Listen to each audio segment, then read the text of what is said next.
বিশ্বের ফুসফুস নামে পরিচিত অ্যামাজন রেইন ফরেস্ট। কিন্তু আপনি কি জানেন এই জঙ্গলের গভীরে লুকিয়ে আছে এমন কিছু রহস্য যা বিজ্ঞানীদের অবাক করে দিয়েছে? চলুন আজ জেনে নেই অ্যামাজন বন সম্পর্কে কিছু অজানা ও চমকপ্রদ গল্প। অ্যামাজনের নিচে আরেকটি গোপন নদী বয়েছে, নাম হ্যামজা নদী। এই নদীটি আবিষ্কৃত হয় মাত্র 2011 সালে। এটি পানির নিচে 4000 মিটার গভীরে বয়েছে, অ্যামাজন নদীর মতোই সমান্তরালভাবে। কিন্তু আপনি একে দেখতেও পারবেন না, কারণ এর পানি অনেক ধীরগতি ও ঘন। বিজ্ঞানীরা বলেন এটা বিশ্বের অন্যতম গোপন প্রাকৃতিক বিস্ময়। আমরা ভাবতাম অ্যামাজন একেবারেই জঙ্গলে ঘেরা, কিন্তু স্যাটেলাইট ইমেজ ধরা পড়েছে প্রাচীন পিরামিড, রাস্তা ও নগরীর চিহ্ন, যা প্রমাণ করে 1000 বছর আগে এই জঙ্গলের ভেতর উন্নত সভ্যতা বাস করত। শুধু গাছপালা নয়, এই বনে লুকিয়ে আছে হারিয়ে যাওয়া ইতিহাসের চাবিকাঠি।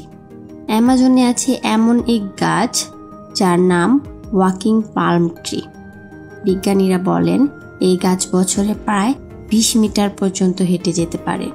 গাছটি শিকড়ের মাধ্যমে নতুন জায়গায় জন্মায় এবং পুরনো শিকড় ফেলে দেয়, তাই মনে হয় যেন গাছটি নিজের অবস্থান বদলাচ্ছে। কি অবিশ্বাস্য, তাই না? এই বনে আছে এমন প্রাণী যাদের এখনো বিজ্ঞানীরা নাম দিতে পারেনি। এমনকি এখনো কিছু উপজাতি আছে যারা বাইরের দুনিয়ার কোনো সংস্পর্শে আসেনি। তারা এখনো বাস করে পাথরের হাতিয়ার আর আগুন দিয়ে, একেবারে আদিমকালের মতো। তাদের সুরক্ষায় অ্যামাজনের বহু এলাকা নিষিদ্ধ ঘোষণা করা হয়েছে। অ্যামাজন বন শুধু বৃষ্টিতে জন্মায় না, বরং নিজেই বৃষ্টি তৈরি করে। গাছগুলো থেকে যে পানি বাষ্প হয়ে ওঠে তা মিলিত হয়ে মেঘে পরিণত হয় এবং সেই মেঘ থেকে আবার বৃষ্টি হয়। একে বলে ফ্লাইং রিভার।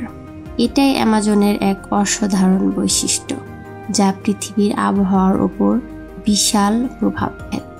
অ্যামাজন শুধু একটি বন নয়, এটি এক বিশাল রহস্যময় জগৎ, যেখানে প্রকৃতি আজও অনেক গোপন কথা বলে যাচ্ছে। আপনি কি এই রহস্যময় জঙ্গলে একবার যেতে চান? অবশ্যই কমেন্ট বক্সে জানাতে ভুলবেন না। ভিডিওটি ভালো লাগলে লাইক, শেয়ার করবেন এবং আমার চ্যানেলটি সাবস্ক্রাইব করে পাশে থাকবেন। ধন্যবাদ।